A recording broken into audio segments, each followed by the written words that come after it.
Hello, you're watching a documentary business webinar. I'm Peter Hamilton, and I'm really excited today to have both Dan Salerno and Ed Hersh join us. And Dan and Ed are going to bring their unique expertise, starting with Dan's deep research into the legacy networks and what they're buying, and what genres and what in what formats. And today we're going to specialize on ID, investigation discovery. So welcome, Ed. Great to have you back, and welcome, Dan. Nice to be here. Thank you. Thanks, Peter. So Dan, let's go to the next slide here and just quickly ID. We're going to talk about what ID is buying. We're going to touch on formats, specials versus series versus theatrical documentaries. No, their estimated spend and trends. And with the next slide, Dan, straight to your data. And let me just say that Dan does a tremendous amount of research week by week on individual networks and what they're buying and what formats and what genres. And our big message is for producers is don't overlook the scale and the value of the legacy channels and what their spend is. So over to you, Dan. Yeah, thanks, Peter. It's good to be back. I think this is our fifth in the most recent series. It's kind of nice to have our good friend Ed with us on this one. Ed and I have talked quite a bit about the genre over the years and his expertise within it, and I think it's going to add a layer to this conversation that hopefully our audience out there finds quite helpful. But to just sort of set a baseline for that conversation, we wanted to look at some of the trends. So for the folks that have been following us along, they should be familiar with our format by now, but knowing that there are always new viewers that we want to appeal to, what we're looking at here is the format, not the genres, not the program titles, but really just the format, pretty straight up series, limited series, which we define as anything from 3 usually to 6 episodes. I think in the case of ID, it's 3 or 4 episodes, and that's it. Specials, 2 hours, and specials, 1 hour, that are pretty much self-defined. And what we really hope to do in tracking some of these numbers is get a sense of, where are they focusing their energies and their efforts? And then as we look underneath this to the titles themselves, to the way they're telling the stories, which Ed will be speaking to in a bit, you can start to see where the opportunities are for a network like this. And in particular, if you're going to pitch the network, where maybe this sweet spot might be as a whole. But why don't we jump into the numbers real quick? Really, it becomes pretty obvious that this is a series-driven network, okay, in terms of its volume. Series is something that I'll mention later on, but it's heavily series weighted in terms of its total volume. We could actually go all the way back to 2022, and you would see a total number of hours sitting there in the 500 plus range. Here in front of us, you see 2024, they're down to 350, with the overwhelming majority of that being series. Last year, they dropped it another notch, down to about 275. This year, they're tracking probably about the same, but I'm going to guess they're going to come in a little bit lower than last year, maybe closer to 250, 225, 250. We'll see. Depends on how much they announce for the end of the year. But it's very much series driven in terms of its volume. But in terms of its sort of its forward facing promotions and the emphasis that they make out there in the world, it's about the limited series and the specials. And they've got a handful of those coming up every year. You can see it's been pretty steady the last couple of years. They do these tentpole specials. They could be a 2-part feature. They could be a 1x2. A lot of them really are 3x60 that occupy a full night. Occasionally you get a 4x60 that they'll run like 2 consecutive nights, couple hours each.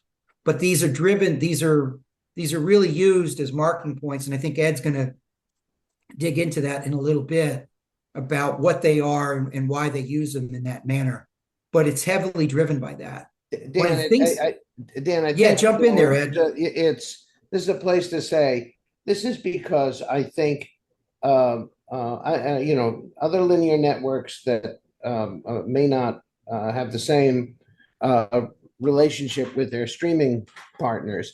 This is Jason Sarlanis, who's the president of ID, has talked about the ID, the linear channel, and ID's operation as a funnel to HBO Max. So they're serving two masters at the same time. They want to keep the ratings up. This is obviously this huge true crime audience out there that looks at their stuff. It's a well-known brand. But if you look a little closer, those shows that they may be making a lot of series, but they're lower budget series. They're what we used to call channel chow. It is It's coming. and then the bigger ticket stuff is really designed to stream, and sometimes starts on HBO Max and migrates back to ID. But what they've done is they've created ID as a content engine for true crime. And they almost agnostic about where it winds up. They come up with a great idea. They say, look, this is great. It's a big special. We're going to put this on HBO Max, or we're going to premiere it on ID and move it to HBO Max. So that's the idea. They have the luxury of doing that, because if you take a dive into the actual series, they're clearly, it's crimes caught on tape and body cams and things like that. It's not highly they're well done in that genre, but it's a little bit different. And I just say one a little asterisk here. So I was one of the architects of ID, the early ID in 2000, 2009, 2010, and then I was a consultant to them for a long time after that. So I really had a chance to sort of see what's consistent and what's tracked over that time. Mm-hmm.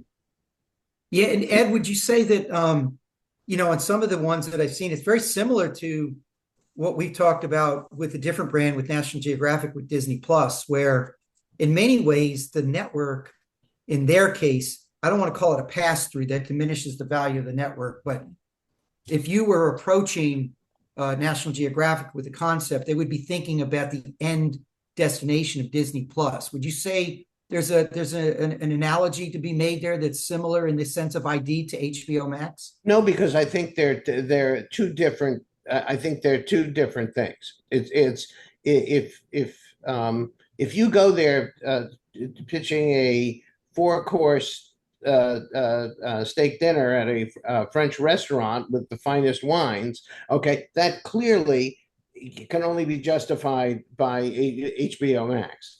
But they also need repeatable, renewable series, and they've got a lot of those.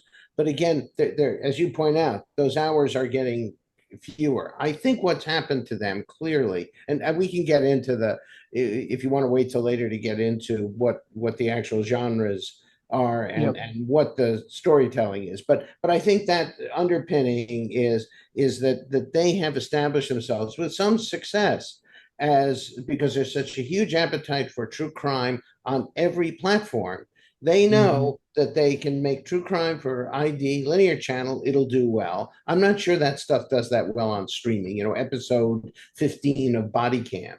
But I know that, but a big special like Natalia Grace or The Quiet on the Set, that winds up on HBO in a sort of premium programming. And so there's blue chip, and there's the stuff that they need to put food on the table every day. But if we go back to Dan's chart, just cutting in, Dan and Ed, if we go back to your chart, don't we find that there's still only a very small fraction of their total output is that premium quality heading to the streamer series or special? Yeah, there's still just a handful of projects, but I think it's to Ed's point, it's about the cadence in which you deliver those projects. It's one of the challenges of a network, and I have found this in my history going way back to Discovery, is that when you start providing specials every 2 weeks, they're their value as a special diminishes because it's coming too fast and too soon. We've seen that with natural history in this premium category where you've got a every 5-year event natural history coming every 3 months. And at some point, the viewers, the advertisers, the promoters all sort of stand down and say, well, hey, how special can it be? What we've seen with ID is, I would say, cadence probably about every 2 months, 3 months. They seem to be pulling out one of these three-parters. Lately, Ed, I don't know if you noticed, I hate to call it a franchise. Maybe it is a developing franchise. They've had a couple of these specials that start with the cult of titles. I don't know if you've noticed that. Well, I think we can talk about, if you want, we can talk about it here. Okay, there's clearly a sweet spot of what constitutes a big special for ID. Okay, it's the intersection, and it's based on their experience and the things that surprise them. In that world of across the board, R. Kelly and the Diddy documentaries. There's clearly the holy grail for ID now. Just like that Quiet on the was it Quiet on the Set that Quiet on the Set, yeah. And Natalia Grace is a sweet spot of celebrity, sex, and crime. Okay, that intersection. Okay, that intersection point.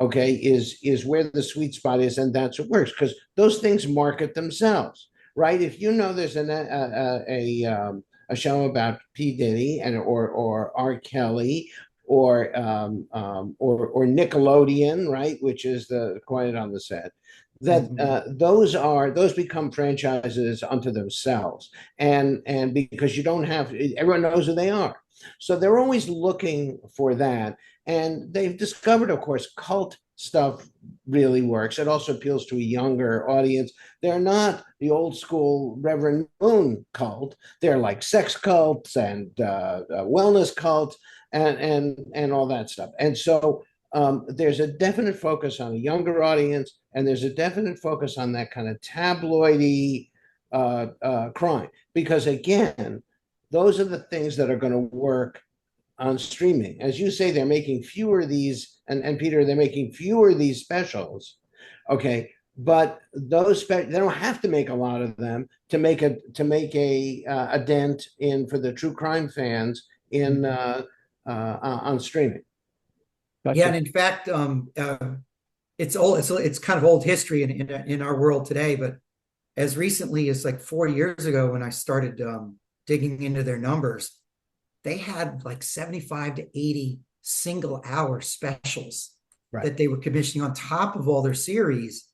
And I think when somebody sat down and started counting up the numbers and figuring out where they were going to trim the sales, it's the very first place they went, because they weren't big enough to be the big special that you're describing, and they weren't contributing to sort of a weekly kind of returning brand. So that left them then with the series, and then these shorter run miniseries. And of course, what's taking the hit now is the series themselves, but they haven't backed off the gas. If anything, they've, I think, increased their efforts and their intentions on these three-parters, on the yes, they have. Probably less the two-parters, but the three-parters for sure, where they make a big deal of it. As a whole. That's absolutely true. And I think that the emphasis is, think about just the economics of promoting a one-off show. And don't forget, people don't watch TV the same way anymore. You used to go to your cable, right? And the electronic program guide, and you'd go, right? You click down and you'd see an interesting title.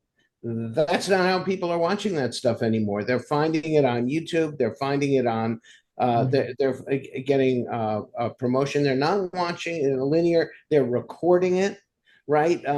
Maybe on their DVR, YouTube TV, or Hulu Live. So the whole viewer behavior is different, right? And so that's what this is playing to, that you would make an appointment to watch a series. And if you missed the first one, the second one, well, you can go back and on demand watch the first one, or it says, okay, watch it on HBO Max next week. So I think that this, what you're talking about is absolutely true, but I think it's a function of how people are watching TV now. Yeah, and Interesting. they definitely are watching very differently, as we know. I mean, I could speak from personal experience on my own viewing, Sure. and everybody else out there. But and Dan, Peter, in inter yeah, I'm yeah, go ahead. sorry, Ed and I are kind of back and forth here, but No, you this want to is good. jump in with any? No, I'm really with you. And if we have time, I'll come back to a couple of ideas. But let's go on to each of your takeaways and use them as talking points. So these are Dan's big takeaways. And why don't Yeah, we briefly move through these? I know we've touched on them already. yeah, we've touched on a few, and I think I know Ed probably some of my takeaways are his, and his are mine when we start looking at what we both think. But I think it comes across pretty clear if we haven't said it out loud. ID knows who they are, and what's more important is they deliver on who they are, which is not always true of every network, right? I mean, a lot of networks like to project a certain brand, and then they kind of try to figure out how to deliver it later, or they're constantly pivoting and so forth. The other networks, Peter, that we've talked about in this series are a little bit broader, with National Geographic, A&E, although A&E is arguably like 80% crime, Discovery and so forth. History, you could argue, is probably the more niche of those four. ID is the most niche of all. ID exists because it's based on a single genre, a single feeling, and everybody loves it. Ed could probably attest to his time there, where quite often I can imagine, much like HGTV and food, people say they love the network, but they're not quite sure what all the shows are. They just know there's always something they really want to watch. There's always something good. So ID continues to deliver that experience, even whether it's series or specials or tent poles or YouTube or Hulu or wherever they can find it. It's a singular experience, and that's what ID is very, very good at. When I kind of had a little fun with my second bullet, but hopefully it makes sense. They may be on a diet, meaning they've definitely cut hours. There's no doubt they've cut hours. We could see that in the numbers we demonstrated, but they're not gone. They're still quite hungry. If we're projecting correctly, they're going to commission about 250 hours this year. And while that is certainly down by about half of where they were just a few years ago, that's the same amount of hours that we talked about National Geographic commissioning now. And ID has kind of reduced itself to that number. So there's opportunities there in the mix. When we start digging underneath the numbers, there's about 17 series or 18 series, something like that. I can't remember the number. But almost half of those are new, meaning they're season ones. And I always find a season one series indicates an opportunity for a producer to come in with a new idea. Now, to be fair, they've got a big stable of producers that they work with that are very loyal, and they know them and they trust them. So there's a lot of faces and names that you're going to see over and over. Arrow, Lion TV, Red Marble are some of the three biggest ones that we've seen out there. And they continue to dominate some of their landscape, but there are opportunities there for producers. We talked a little bit about series specials already, but that last line, the other thing I want to emphasize, a little bit different than what we saw with the other networks we talked about. As best I can tell, these are all original. I'm not finding acquisitions here. I'm not finding classic co-pros. I'm sure there's a few kind of mixed in that they're not talking about directly. The closest thing they might have to maybe a co-pro, I don't even think I would consider it in a traditional sense, and that's the 48 Hours strand off CBS, which they kind of rebrand 48 Hours on ID and just rerun it. But even that has got its own sort of ID signature to it. So, there's a lot to like. Well, part of it is because of the explosion. At one point when I was there, right, they had licensed, they were running 2020s on there. They were running 48 Hours. They were running Dateline. And of course, all of those places, because at the time it was like, yeah, what the hell? They're doing well on our broadcast TV, and this is just gravy to repackage these. All of a sudden, they realize in the streaming world, right, that those things have value in the streaming world because there is such a huge true crime audience. And I just want to pick up on something you said, Dan, about the the genre, you talk about this as a single genre. There's a reason for that. It's because it is the most popular genre. And, no matter what new platform pops up, right? Look at podcasts. Every week, the top 20 podcasts, 10 of them are true crime, right? And TikTok videos and all this stuff. So it's kind of a sure bet. And they never, unlike some of these other channels that really never had a brand, like A&E is sort of playing catch up again. They started as an ID. They started as a crime channel, but look at like USA Network. What the hell is that? TBS. What the hell is that? Right? This original programming that sticks with the audience, that has aftermarket value, right? That, and I don't mean aftermarket, but after broadcast value on streaming, maybe on a fast channel. Go to any fast channel like Pluto or Tubi or anything like that. There are 3 or 4 true crime channels. So I think that this is all in response to demand, and ID sort of getting that from the beginning. And you're right, HGTV never lost its way.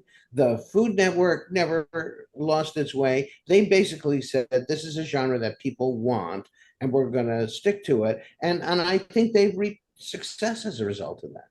Hey, Ed, we're actually short of time, believe it or not. So we want to get on to your quick takeaways. We've only got a few minutes here. Maybe, Caitlin, we can take a break and then re-record part 2. But Ed, let's get going on your big takeaways. Mine are pretty quick because we've talked about all these things. Basically, in summary, they refer to them as Docbusters, like blockbusters. That's what they called their big specials, like Natalia Grace or Quiet on the Set, and those things. So that's their strategy to create these big events. Okay, linear, and again, this idea that linear funnels to Max. Natalia Grace, this big series of series that was huge, and now they took the title "The Curious Case of ... and they've created an anthology series after that to capitalize on that name. And again, in this blue chip versus kind of channel chow and returnable series, they are using celebrity narrators, big name producers, journalism partnerships like with Vanity Fair and elsewhere, the New York Post, Page 6, and People Magazine, and things like that. So that's what they're trying to do. They're trying to leverage some big buzz that can ultimately wind up on streaming. So, Ed, just to finish off, I didn't really emphasize in the introduction just how deeply experienced you are. You worked at Court TV. You brought your expertise at Court TV over to ID. You were really instrumental in creating the brand, creating this mega billion-dollar network and brand for our multi-channel universe. And so it's really great to have you on board today. And thank you. You also can be reached, as you'll find at the end of the webinar, at StoryCentric, where you consult with producers, with governments, with networks, and we've not governments. Thank you. Well, we've worked on some exciting projects together on public funded agencies. And Dan, I really appreciate your research, and we're going to pull all these threads together and see what does this accumulation of commissions from these legacy channels, which are so underestimated by the industry, just what does it mean? I mean, where is the beef? It's in my view, it's not at YouTube, except for the occasional, fluky creator. It's in these hundreds of hours, over 1,000 hours that we've looked at just with a few channels. So we will continue the discussion. You're so right to emphasize this, because it's so easy to chase the brass ring of Netflix everywhere or Amazon Prime and Disney Plus, and with overlooking the fact that the cable channels must create original programming. And if you can work with them on their storytelling style, if you can work with them on their budgets, there's plenty of opportunity there. And I think you're it's very wise to keep reminding people of that. All right. And with Dan's research, we're able to do it with some real data. So thank you, Ed. Thank you, Dan. Thank you, our producer, Mexico-based Caitlin. And we will look forward to seeing you on our next webinar. Hey, thanks, Peter. Thanks, Ed. Thank you. Thanks for having me.